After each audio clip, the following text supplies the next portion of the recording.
Malam hari ini kita akan melanjutkan tema kita di dalam Yesus menampakkan diri kepada Thomas yang terambil di dalam Yohanes 20 ayat 24 sampai 29. Kita melanjutkan kembali yang sebelumnya bahwa Yesus menampakkan diri kepada murid-muridnya, dan bagian saat ini adalah Yesus menampakkan diri sekarang dengan adanya Thomas, ya, yang sebelumnya tidak ada Thomas, yang sekarang ada Thomasnya. Jadi Yohanes 20 ayat 24 sampai 29, saya akan baca yang genap, Bapak Ibu baca yang ganjil sampai ayat yang ke-29.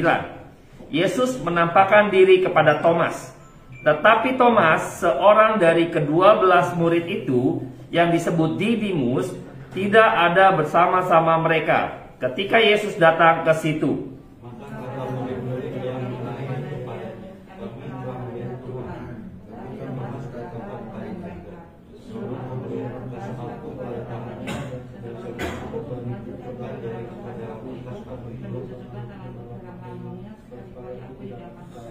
Delapan hari kemudian, murid-murid Yesus berada kembali dalam rumah itu, dan Thomas bersama-sama dengan mereka. Sementara pintu-pintu terkunci, Yesus datang, ia berdiri di tengah-tengah mereka dan berkata, "Damai sejahtera bagi kamu."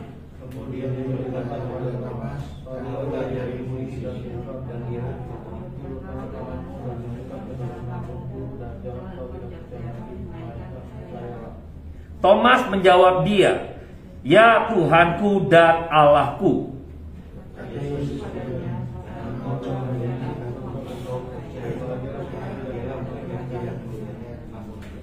Oke, saya akan coba melihat dulu dari kitab Injil Matius, Markus, Lukas, Yohanes gitu ya. Kita melihat bahwa Injil Yohanes sepertinya gitu ya ditulis lebih detail mengenai peristiwa ini, ya. Di Injil-Injil lain tidak dicatatkan mengenai peristiwa Thomas, ya. Nah, ini yang berbeda sekali Injil Yohanes gitu ya, atau Rasul Yohanes menuliskan dengan Matius, Markus, Lukas. Kalau kita perhatikan di dalam kitab Injil yang lainnya, itu mungkin bahas beberapa hal mengenai mukjizat yang dilakukan Tuhan Yesus, ya kan, mengenai bagaimana silsilah dan lain sebagainya. Tapi hanya Injil Yohanes yang memulai Injil atau kitab Yohanes ini dicatat dengan memulai dengan doktrin mengenai Allah. Ya, pada mulanya adalah firman dan lain sebagainya. Ya, lain sekali, berbeda sekali. Dan kalau diperhatikan dalam Injil Yohanes itu mencatat hanya poin-poin penting yang kayaknya dinilai penting oleh Rasul Yohanes yang dicatat mengenai mukjizat yang dilakukan Tuhan Yesus. Ya. Jadi kalau kitab Injil lain, kalau diperhatikan Injil Yohanes itu kurang lebih paling ada 7 mukjizat kira-kira gitu ya. Enggak banyak lah. Ya, kurang lebih 6 sampai 7 mukjizat yang dicatat. Ya. Jadi misalnya orang timpang kusta enggak terlalu dicatat sama Yohanes. Di Injil lain dicatat lebih banyak kalau bicara mukjizat segala macam, ya kan?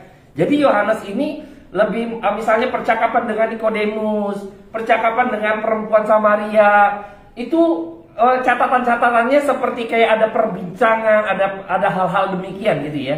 Ya, itu yang dibahas atau ditulis oleh Injil Yohanes, ya. Nah, ada bagian-bagian penting juga termasuk Thomas, ya. Ini Rasul Yohanes ini mencatat hal-hal yang penting yang akhirnya mengenai Thomas ini pun dicatat di dalam Injil Yohanes nih, ya. Bagian yang nggak dicatat oleh Rasul lain di dalam Injil Matius, Markus, dan Lukas, ya. Detailnya Yohanes. Nah, yang menarik adalah pada waktu kita melihat bahwa keterangan yang sudah tadi kita baca, kita melihat bahwa Thomas ini adalah orang-orang yang suka ragu-ragu. Ya, kayaknya suka ragu-ragu nih. Orangnya suka nggak percayaan gitu loh, ya kan? Karena pada waktu itu yang lainnya datang, rasul-rasul lain datang bilang, "Mas," ya manggilnya Thomas ya Mas ya, "Mas," gitu ya. Kita orang ngelihat Tuhan gitu loh, ngelihat Yesus bangkit gitu loh. Enggak mau percaya gitu loh. Ya lu aja, gua enggak, kan gitu ya. Lu aja, gua enggak gitu ya. Maka di sini ada perkataan yang sepertinya kita melihat kayaknya ini batu ya. Kalau dibilangin susah gitu ya. Kayaknya sepertinya negatif gitu ya. Tapi saya coba akan lihat di sisi lainnya gitu ya. Jadi biar kita juga balance gitu ya. Ada bagian yang kayaknya sepertinya bertolak belakang. Tapi di dalam sikapnya Thomas gitu ya, saya melihat juga ada sikap yang menarik. Yaitu apa? Thomas adalah pribadi yang tidak mudah percaya. Ya, tidak mudah percaya. Kita ambil di sisi lain bahwa Thomas ini ingin memastikan sebelum, ya kan, sebelum aku melihat bekas paku pada tangannya, ini mau memastikan identik gak nih? Yang lu lihat itu benar Yesus atau orang lain, ya? Dan ke dalam bekas paku itu, ya, dan sebelum aku mencucukkan jariku, jadi kayak orang investigasi itu. Bener-bener mau teliti gitu ya. Kalau uang nih palsu apa segala macam, kalau gua nggak raba, gua belum lihat terawang gitu ya segala macam. Pengen seperti itu, nggak mudah percaya seperti itu ya. Nah, hal ini adalah hal yang baik sebenarnya.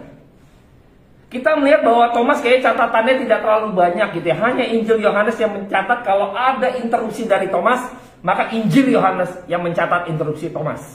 Ini menarik ya. Yang tidak dilihat dari Injil-Injil lain tidak mencatat itu, tapi di Injil Yohanes, interupsi Thomas itu dicatat di dalam Injil Yohanes. Dan kisah Thomas ini untuk seperti closing ada hal yang menarik sebenarnya. Pengakuan daripada Thomas. Tuhanku dan Allahku.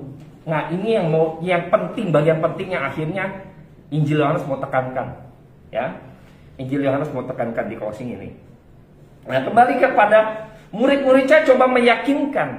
Bukan karena Thomasnya batu, keras kepala, susah ngerti, lu orangnya ragu-ragu gitu kan, bimbang, akhirnya lu nggak percaya gitu kan. Tapi saya melihat di sisi lain seperti itu ya. Kadang kita dalam kekristenan kita, iman kita, hendaknya kita juga memiliki sebuah tidak mudah percaya. Wah, ini gimana nih Pak Hengki, kan nggak bisa begitu dong, kan gitu ya. Iman kita gimana? Kemarin saya sudah bilang bahwa iman kekristenan tidak pernah mematikan logika. Ingat tuh, iman kekristenan tidak pernah mematikan logika. Jadi Roh Kudus tidak akan pernah memanipulasi logika kita, justru akan menyegarkan logika kita. Nah, di dalam diri Thomas ini menggunakan seorang analis gitu. Jadi seorang yang benar-benar pengen benar sampai dia percaya itu bukan sekedar percaya. Nah, ini semangat ini yang harus kita ambil sebenarnya. Semangat yang tidak mudah percaya untuk mengatakan bahwa ini Yesus dan lain sebagainya. Tapi sekarang banyak orang-orang Kristen yang begitu mudah percaya ketika dijanjikan tanda petik gitu ya.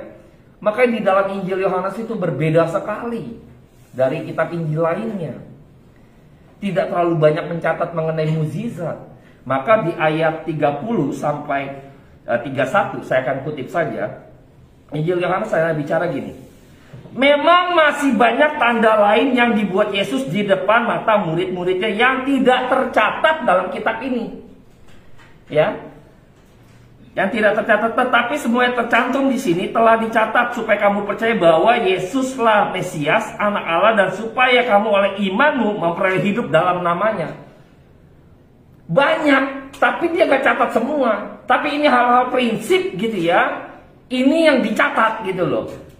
Maka ini Injil ini kalau kita pelajari saling melengkapi, ya, saling melengkapi. Ini Yohanes ini mencatat juga cukup baik gitu ya. Jadi kita bisa melihat bahwa ada bagian yang mau ditekankan ya dari setiap masing-masing rasul, ada bagian yang mau ditekankan. Nah, ini penekanan pada Thomas kita kembali bahwa Thomas ini bukan orang yang keras kepala sebenarnya. Ya, ini kita boleh belajar bahwa dalam hidup kita pun kita nggak boleh sembrono iman kita. Kita melihat bahwa Thomas emang kita lihat bahwa dia jauh dari persekutuan ya. Orang yang jauh dari persekutuan maka akan hilang tuh. Thomas ini pada waktu pertama kali Yesus menampakkan diri, Thomasnya nggak ada. Sampai 8 hari kemudian baru Thomasnya ada, gitu loh. Thomas ada, maka Kristus datang muncul sengaja untuk Thomas, Ini bagian penting nanti. Kenapa pada waktu itu Thomas, kenapa Kristus harus datang kembali? Kan mereka sudah tahu, ya kan? Yang lainnya sudah tahu, ya biarkan saja, biarkan Thomas saja yang diyakinkan oleh rasul yang lain. Tapi mengapa Kristus harus muncul lagi di tengah-tengah persekutuan mereka? Karena Thomas. Mengapa demikian? Karena pada waktu Thomas jauh dari persekutuan, dia tidak lagi berada di dalam satu persekutuan, di dalam kekecewaannya kah? Di dalam mungkin dia sudah tidak mengerti, tidak masuk logika dia lalu meninggalkan, sepertinya sudahlah gitu kan. Dia terus di dalam ketakutan juga gitu ya. Karena kan kita tahu pada waktu itu orang-orang Yahudi mengincar mereka. 8 hari kemudian saya melihat bahwa Thomas dihukum Tuhan. Dihukumnya di mana gitu ya? Hukumannya bukan hukuman, wah dia disesa gini, enggak. Selama 8 hari, ya di 8 hari kemudian baru muncul, kurang lebih seminggu. Selama seminggu, murid-murid yang lain, rasul-rasul yang lain sudah mendapatkan sebuah sukacita yang besar. Murid-murid yang lain sudah mendapatkan kedamaian, ketenangan yang luar biasa. Tetapi Thomas dalam 1 minggu itu ketakutan luar biasa. Ya. Kekecewaan meliputi dia. Dia tidak mendapatkan sukacita yang sudah didapatkan. Bayangkan hidupnya. Bayangkan. Di dalam kesendiriannya dia mengalami sebuah ketidaktenangan. Bayangkan. Tuhan menghukum Thomas dalam hal ini.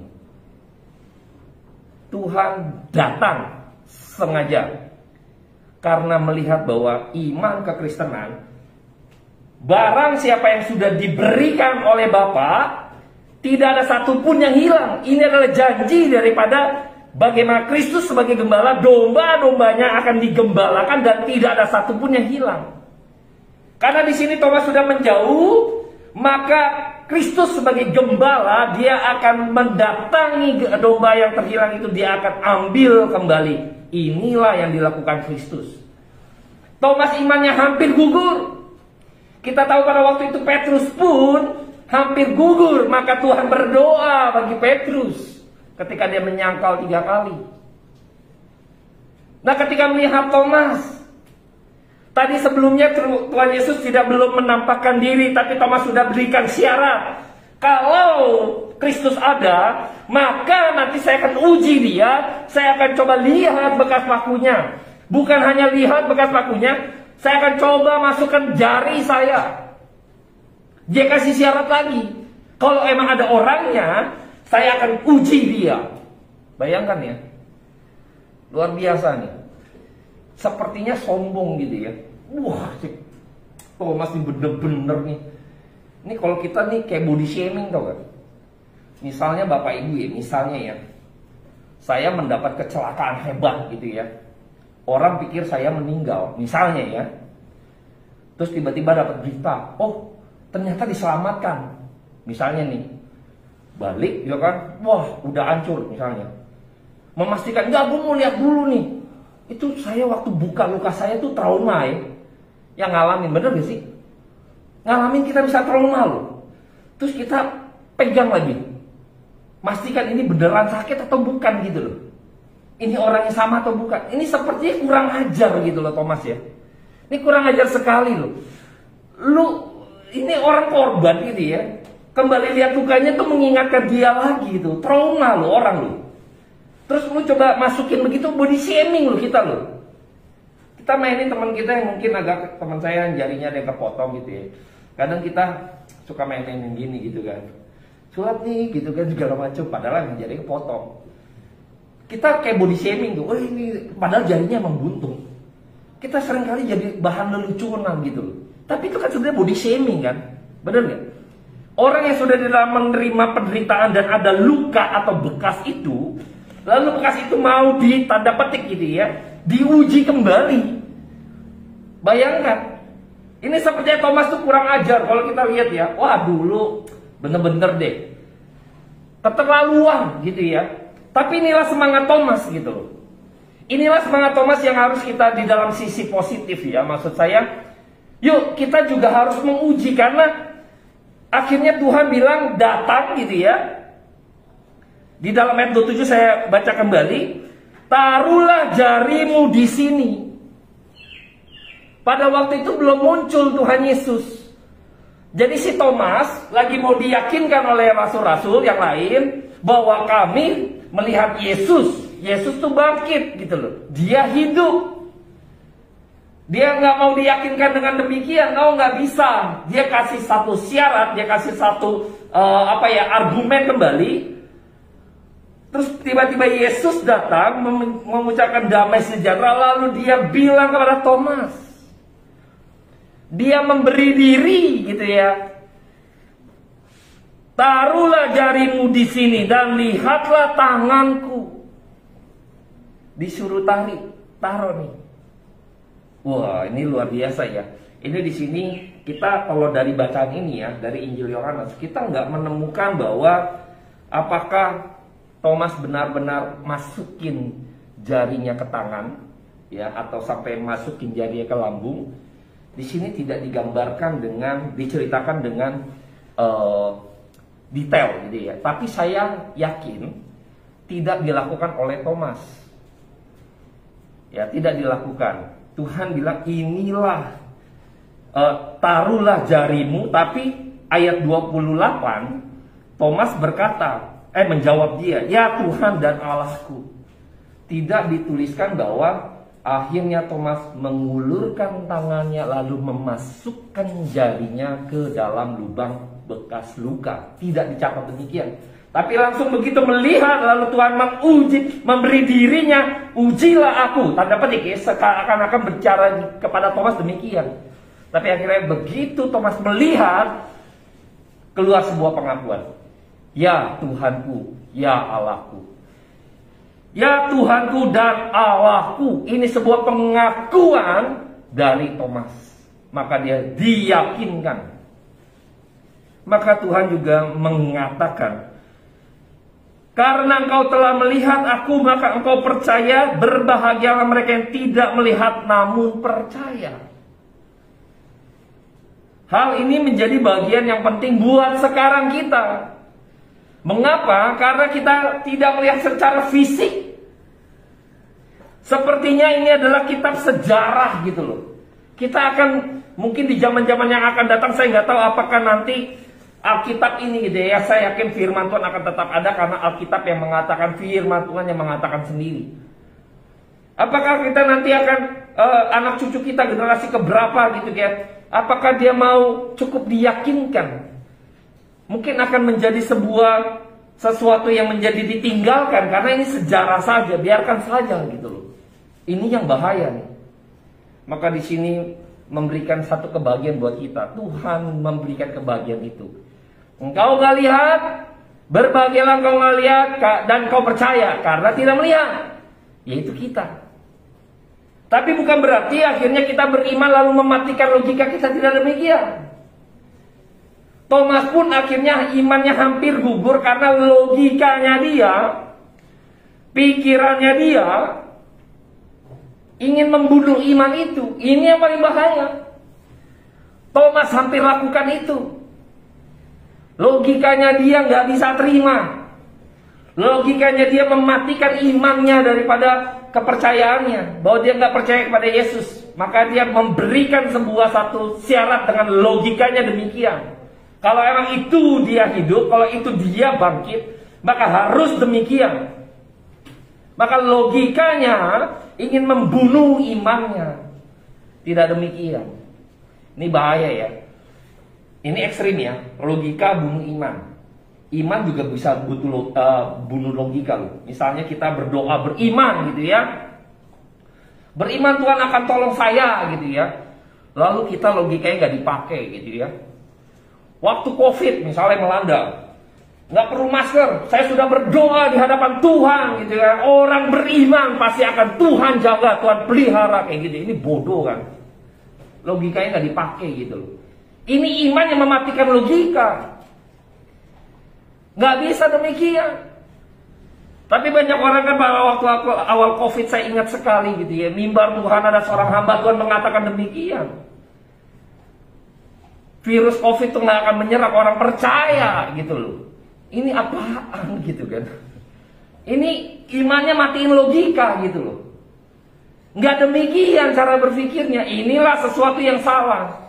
Ketika iman membunuh logika dan logika membunuh iman dan iman dan logika yang saling membunuh, ini celaka.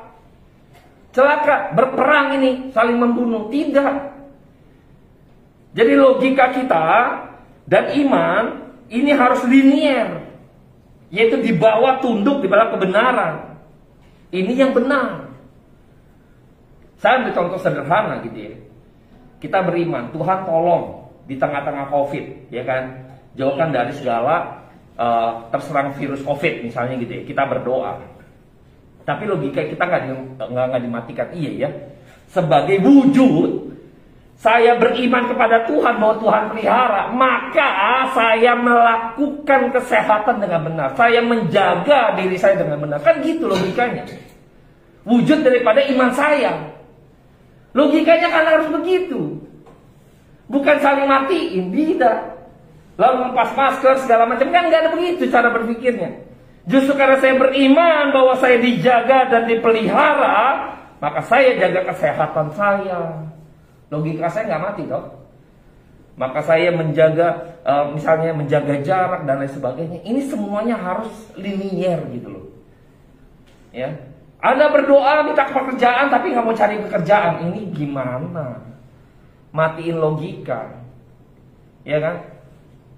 Tuhan pada waktu bilang, ketuklah maka pintu akan dibukakan, carilah maka kamu akan mendapatkan. Benar ya?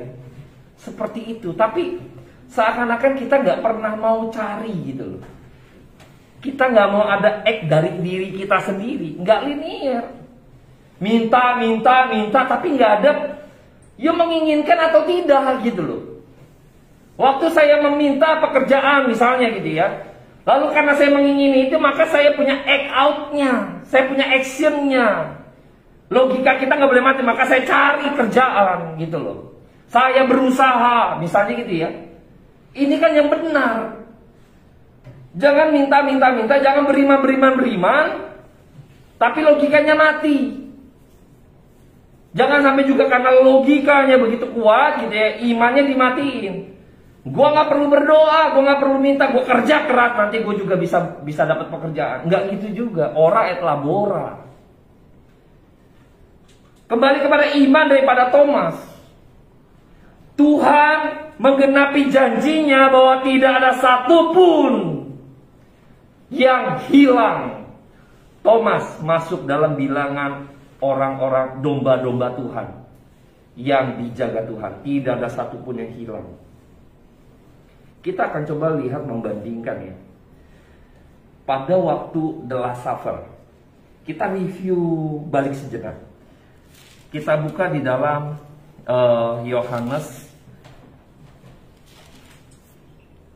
masih Injil yang sama gitu ya. Yohanes 13. Kita lihat Yohanes 13 ayat 27.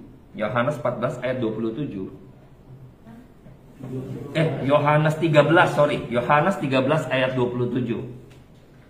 Kita akan baca bersama-sama ya. Saya akan kutip saja, nanti lompat lagi nanti. Oke, 1, 2, 3. Dan sesudah Yudas menerima roti itu, ia kerasukan iblis. Maka Yesus berkata kepadanya, apa yang hendak kau perbuat, perbuatlah dengan segera. Ya, pada waktu The Last Supper, ya, Tuhan Yesus bersama dengan murid-muridnya. Setelah itu, ayat 31, kita akan coba baca. 1, 2, 3. Sesudah Yudas pergi, berkatalah Yesus, sekarang anak manusia dipermuliakan dan Allah dipermuliakan di dalam dia. Ini langsung pengajaran Kristus. Masuk perintah baru, saling mengasihi dan lain sebagainya. Lalu juga memperingatkan Yudas, rumah Bapa, menjanjikan penghiburan segala macam. Langsung pengajaran-pengajaran pokok yang penting. tanpa Yudas. Ya, tanpa Yudas. Yudas sudah pergi, maka tinggal yang ini. Ini dombaku, maka aku akan memberikan rumput yang hijau. Tuhan mengembalakan. Yudas dibiarkan pergi, tanda petik diusir. Perbuatlah apa yang hendak kau perbuat. Itu seperti ngusir. Yudas, lu sono dulu deh. Ya, eksklusif nih sekarang benar-benar rasul-rasulnya atau domba-dombanya. Demikian pun ketika Yesus harus datang kembali menampakkan diri di tengah-tengah persekutuan para rasul, ada Tomasnya, itulah yang Tuhan jaga, pelihara. Tomas, imanmu nah gugur. Aku akan pelihara. Bulu yang terkulai tidak akan Tuhan patahkan. Api yang hampir padam tidak akan Tuhan matikan, tidak akan Tuhan padamkan. Tuhan pelihara iman setiap orang percaya. Domba-dombanya akan Tuhan pelihara. Inilah janji Tuhan. Ketika di dalam Injil Yohanes juga Tuhan Yesus berdoa ketika Yohanes 17. Dia berdoa untuk murid-muridnya supaya Tuhan Allah Bapa memelihara mereka. Bayangkan, ini janji yang digenapi. Yang kita bisa melihat kejadian Thomas, bagaimana Kristus menggenapi apa yang sudah disampaikan oleh Bapa, dan dia sekarang jaga itu mandatnya. Tidak ada satupun yang hilang. Pemeliharaan iman orang percaya. Ini yang saya bersyukur gitu ya. Bersyukur karena di dalam kekristenan kita pun ketika kita mau mulai lemah iman, Tuhan akan pelihara dengan caranya Tuhan. Ketika kita sudah mungkin kecewa dalam kehidupan ini, Tuhan akan pelihara dengan caranya Tuhan. Kita nggak tahu apa-apa. Thomas dengan cara tanda petik ya, dipecut oleh Tuhan, dihukum. Yang tadi ya, dihukum dia tidak mendapatkan selama 7 hari gitu ya, seminggu ya. Kurang lebih seminggu ya, hari ke-8 Tuhan menampakkan seminggu dia mengalami satu ketakutan. Dia tidak mendapati sukacita dan kedamaian yang dimiliki oleh rekan-rekan yang lain. Cara Tuhan. Sepertinya di dalam kesendirian, cara Tuhan tuh mengingatkan dia. Di dalam penderitaan dia alone, cara Tuhan menyadarkan dia. Seringkali dalam hidup kita nggak tahu, cara Tuhan luar biasa. Masing-masing orang berbeda tapi memiliki prinsip yang sama. Tuhan ingin berkata-kata dengan engkau. Tuhan ingin melakukan sesuatu buat engkau. Temukan itu. Beda-beda caranya Bapak Ibu. Unik sekali. Saya melihat bahwa antara tadi Yudas gitu ya, Yudas diusir, sedangkan Thomas justru ada Thomas dia datang. Ya. Ini menarik ya gambaran ini ya. Jadi ketika saya melihat, wah ini pemeliharaan Tuhan luar biasa terhadap murid-muridnya. Anda dan saya mungkin saat ini ketika kita lagi di dalam kesulitan pun gitu ya. Kalau kita adalah domba-dombanya, maka Tuhan sendiri akan pimpin, Tuhan sendiri akan gembalakan. Saya hari ini juga long weekend ya, udah 2 minggu long weekend ya, kita kenal long weekend. Tapi sedangkan saya harus konsisten di dalam persekutuan ini gitu loh. Saya nggak terlalu pusing, Tuhan akan pelihara. Domba-dombanya Tuhan akan datang karena domba-domba ini Tuhan. Saya hanya menyampaikan firman-Nya saja.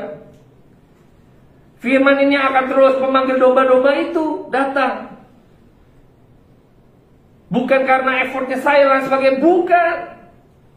Karena saya percaya kalau prinsip adalah firman Tuhan diterapkan, kalau prinsip firman Tuhan, mimbar ini kembali diberitakan mengenai Injil itu, firman itu, maka firman itulah yang memanggil domba-dombanya.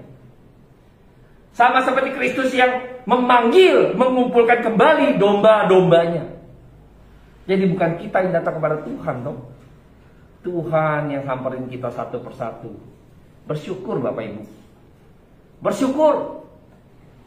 Kita dipelihara iman kita. Bukan hanya raganya saja, manusia bukan hidup dari roti saja, tapi dari setiap perkataan Allah yang keluar daripada mulut Allah. Artinya firman Tuhan.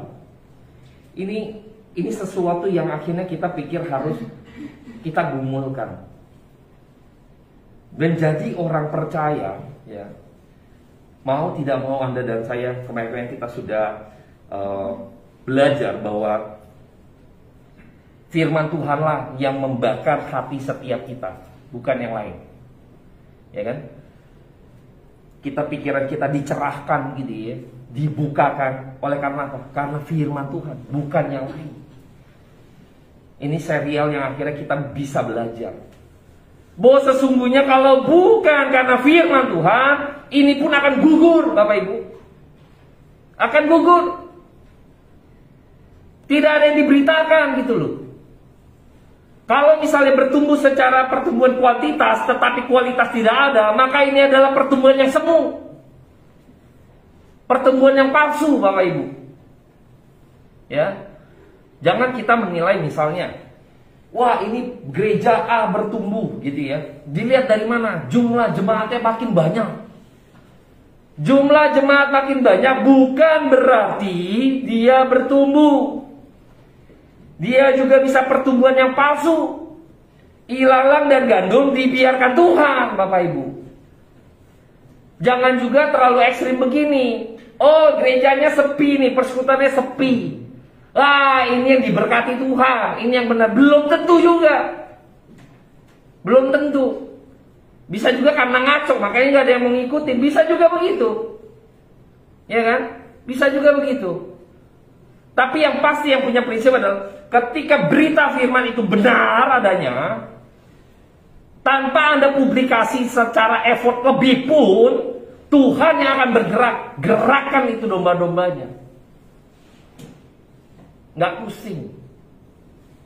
Tuhan yang akan berikan kegairahan itu, kerinduan itu. Saya kadang bukan ingin mau menjadi pembicara setiap minggunya ya Bapak Ibu, tidak.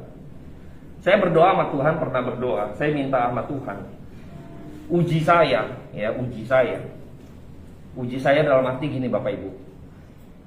Kalau ini adalah keinginan saya, kedagingan saya, maka setiap minggu kalau Bapak Ibu ketemu saya, bosen gitu ya. Bosen gak sih? Ya kan? Bosen. Ya lu lagi. Ya dia lagi. Minggu depan. Ya dia lagi. Nggak ada pembicara lain misalnya gitu ya. Bosen pasti. Dan materinya akan ngomongnya itu aja. Ya bosen Pak Egi pasti ngomong ini. Ini setiap minggu serinya lain Bapak Ibu. Betul ya? Beda Bapak Ibu. Bukan karena saya mau tampil, bukan. Saya minta Tuhan tolong. Kalau nggak bosen bubar nih. Ngeliatin dia lagi, bosen orang tinggalin. Tapi karena firman Tuhan, maka saya percaya dan yakin. Kalau Bapak Ibu bisa hadir gitu ya di tempat ini ya. Ini bukan karena saya hebat publikasi, tidak, nggak ada urusannya sama saya. Karena Bapak Ibu sedang digembalakan oleh Sang Gembala itu, yaitu firman Tuhan. Bapak Ibu sedang digembalakan sama seperti Kristus sedang mengembalakan rasul-rasulnya. Tidak ada satupun yang hilang. Kita sedang digembalakan oleh firman Allah yang hidup itu. Makanya pada waktu Yohanes bicara mengenai pasal pertama, pada mulanya adalah firman. Maka seluruh Injil daripada Yohanes, seratnya itu mengenai doktrin, mengenai Kristus. Kalau kita tarik begitu rupa ya. Makanya kalau dikaitkan begitu ya, saya bilang, wah ini luar biasa Yohanes. Ini bicara diri kita yang dimana Kristus yang memelihara kita, terus menyertai kemanapun kau pergi. Bayangkan, Tuhan nggak tinggalkan. Ingat ya, waktu kemarin kita di awal-awal itu 2-3 minggu yang lalu, perjalanan muridnya menjauh dari Yerusalem ke Emmaus. Tuhan samperin, bayangkan. 7 mil jauhnya Tuhan samperin ke sana. Tuhan cari ke Emmaus. Ya. Thomas yang bersembunyi pun gitu, Tuhan cari, bayangkan. Thomas yang menghindar loh, dikunci rapat-rapat toh, seperti orang bersembunyi. Tuhan cari. Tuhan cari. Kalau Anda dan saya hari ini kita boleh punya kerinduan datang, karena Tuhan yang cari. Bukan saya yang cari. Bukan saya yang cari. Bukan gembala yang membutuhkan domba, tetapi domba yang membutuhkan gembala, Bapak Ibu. Bukan Tuhan yang membutuhkan manusia, tapi manusia yang membutuhkan Tuhan. Jangan dibalik. Jangan dibalik. Tuhan gak butuh manusia, betul? Untuk mengakui dia Tuhan.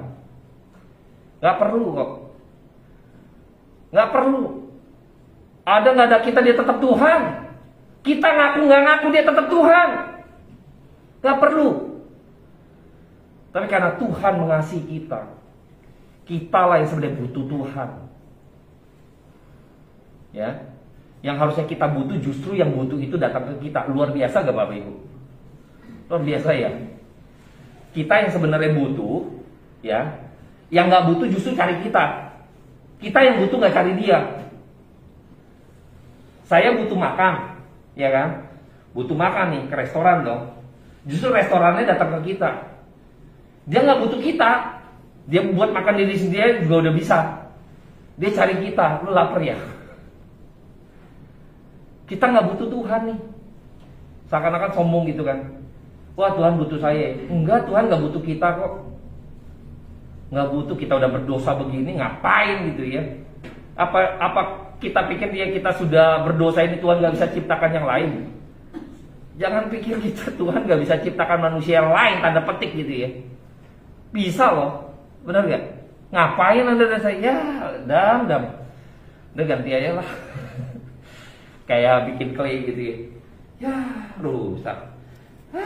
Buang, bikin lagi clay. Kan bisa, Tuhan bisa kan? Tapi enggak cara Tuhan. Cara Tuhan enggak begitu. Kadang saya melihat bahwa dalam hidup ini kita mesti pandang bahwa betapa bersyukurnya kita. Kita yang dipelihara akhirnya. Akhirnya kita sekarang sadar kita butuh Tuhan. Domba butuh gembala. Gembala juga sadar bahwa dombanya itu butuh gembala, gembalanya cari. Yang sadar itu justru gembalanya, bukan dombanya yang sadar tuh. Gembalanya sadar bahwa domba itu butuh gembala. Jadi makanya selalu keselamatan itu proaktifnya dari Allah gitu, inisiatif Tuhan loh. Ya, selalu inisiatif dari Tuhan, bukan inisiatif dari manusia. Ini pengajaran yang benar ya. Jadi inisiatifnya dari Allah mencari. Alkitab yang ajarkan. Nah, saya melihat nanti kita coba akan bahas lagi di bagian lain yang menarik juga ketika Kristus menampakkan diri kepada murid-muridnya kembali di pantai Danau Tiberias. Ya, ini lebih kepada saya akan menyoroti Petrus ya.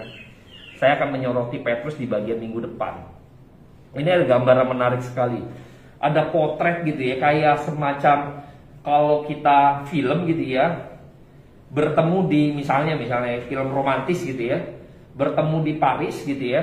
Nanti endingnya kenalan di Paris, nanti endingnya juga di Paris gitu ya, kira-kira gitu.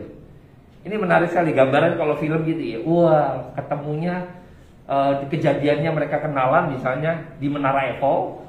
Nanti mereka menikahnya di Menara Eiffel, kira-kira gitu. Nah, nanti ketemunya di situ gitu. Ini menarik sekali ya. Nanti ada potret itu Bapak Ibu ya. Jadi nanti minggu depan kita akan coba bahas bagian ketika Tuhan Yesus harus menampakkan diri di pantai Danau Tiberias ya. Saya akan berdoa buat setiap kita. Saya akhiri pembelajaran firman Tuhan malam hari ini. Mari kita berdoa.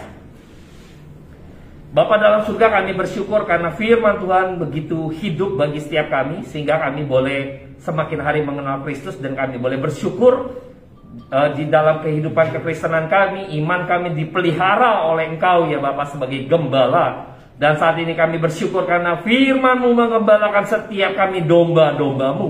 Kami bersyukur gembala kami yaitu Kristus yang memberikan rumput yang hijau, dan kepada kami aliran sungai yang tenang, sehingga kami boleh disegarkan kembali iman kami ya Bapa. Terima kasih Tuhan Yesus. Terima kasih Roh Kudus atas malam hari ini yang telah Kau berikan kepada kami sebuah pencerahan bagi setiap pribadi lepas pribadi. Kiranya Roh Allah terus boleh menaungi setiap kami, Sehingga kami setiap harinya Tuhan merindukan akan penggembalaan yang daripada firman Tuhan saja. Di dalam nama Tuhan Yesus Kristus, hamba berdoa dan mengucap syukur. Amin.